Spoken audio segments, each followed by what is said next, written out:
If this isn't the ugliest little thing I've ever put together. Well, maybe not the ugliest or the ugliest yet, but it's a little soldering fan, rechargeable.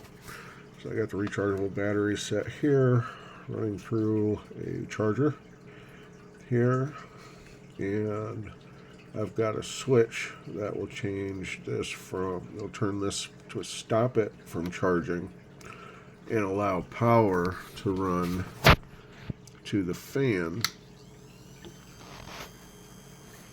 And that way, when I'm soldering, all of the solder smoke, the lead and tin and all that stuff, and the smoke will get blown out, drawn through this little fan right here. It's a little bit of a. And I took that out of a laptop, just a little junky little laptop I had. So, not bad. About 30 cents for the chip. The fan, like I said, was out of an old piece of junk. The little switch here, that's probably about a dime. So now it's back in charging mode. And the case for the batteries, I think those run probably around 50 cents a piece.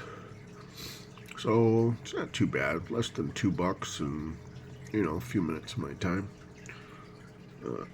And keep me a little safer instead of breathing in all those toxic chemicals. Getting older, brain's already going.